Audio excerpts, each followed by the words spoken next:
The reality is that language is just so important. So my encouragement to anyone who's looking for a point of differentiation is embrace another language, enjoy what you do, and see where it takes you.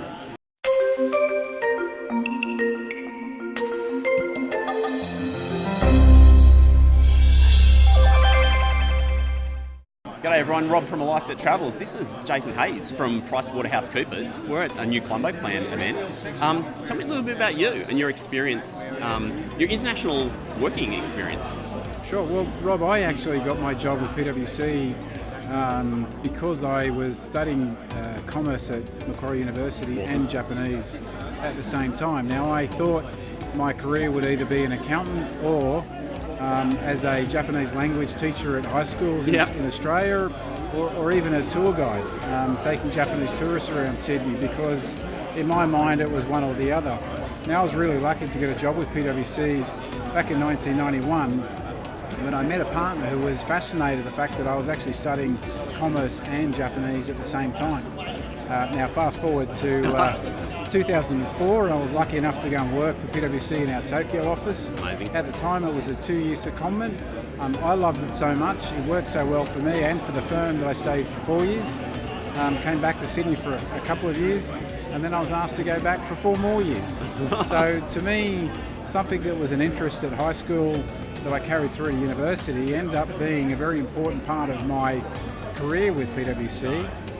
But equally, it was also wonderful to be able to share that experience with my family and have them live in another country that's, incredibly magnificent, like Japan, for 8 years in total. So, what a wonderful combination. Tell me about that.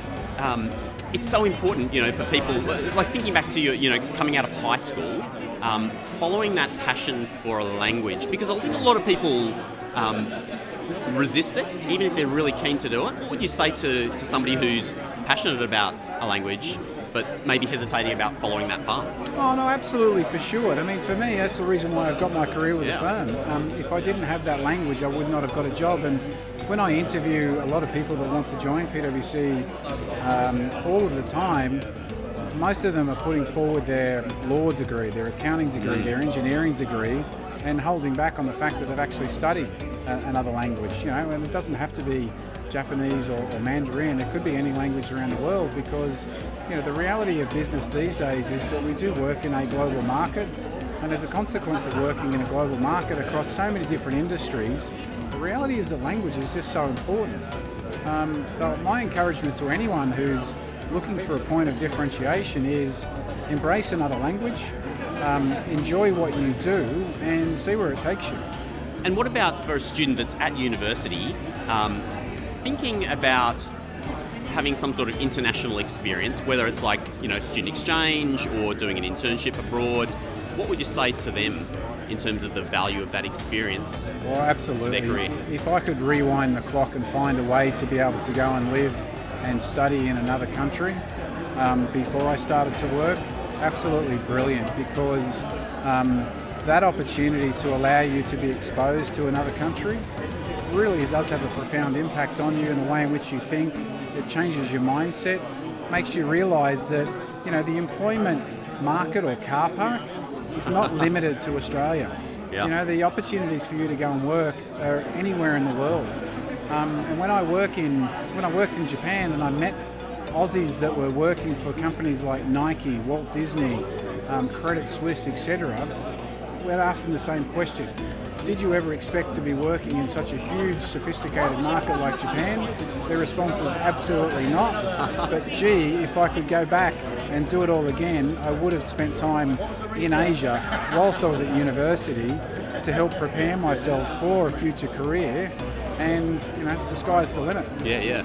And clearly you've kind of created this life where, obviously you're working some really interesting business areas, but you also get to travel as part of your work.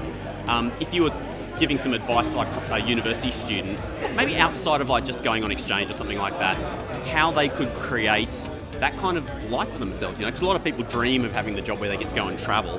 How do you create that? Oh, that's a tough one. I think it's tough in that at the moment there's not a lot of obvious avenues for you to go and explore in order to seek out employment in other markets. I think the trick is just actually having an open mindset and opening up your eyes to what opportunities may exist. And I think as you're consciously aware and searching for new opportunities in international markets, they will find you. Yeah, awesome advice. So good to chat with you. Thanks for your time. Thanks, Rob. Appreciate it.